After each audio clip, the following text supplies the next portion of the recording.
Has gaitezen, gaur gai garrantzitsu bat dugu esku artean adimen desgaitasuna dutenen autodeterminazioa. Familia askok dilema honi aurre egiten diote, ezta? Bi helburu garrantzitsua daude jokoan. Alde batetik, babestu nahi ditugu. Bestetik, hasteko esperientziak behar dituzte. Hor dago koska.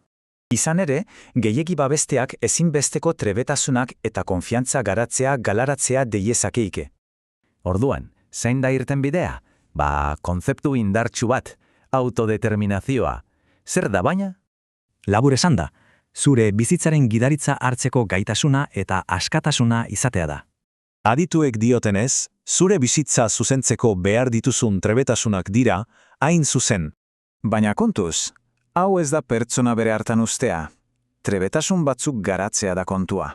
Lau dira oinarriak aukeratzea, arazoa konpontzea, helburuak jarraitzea, eta norbera defendatzea. Eta trebetasun horiek praktikarekin ikasten dira. Eta praktikak noski, arriskuak hartzea dakar. Honek familiaren rolari buruzko galdera bat dakar. Babeslea izan behar du, ala bideratzailea. Hezkuntza estilo indartzaileak bakarrik sustatzen du autonomia. Besteek fineen oztopatu egiten dute. Gakoa beraz babesle izatetik bideratzaile izatera pasatzea da. Aldaketa handia da. Ados, eta nola egiten dugu hori praktikan? Ikus ditzagun estrategia zehatz batzuk. Lehenengoa, esplorazioa sustatu.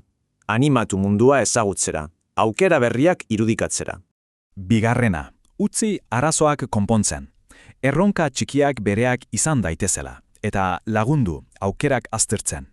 Eta hirugarrena, helburuak zertzen lagundu. Bide horri txiki bat sortu, euren balioetatik abiatuta.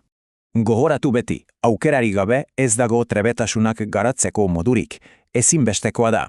Azken finean, benetako laguntza ez da arriskuak ekiditea, aukerak sortzea baizik. Hortaz, gogoeta txiki bat, zein aukera berri niminoa bada ere, eskain diezakezu gaur.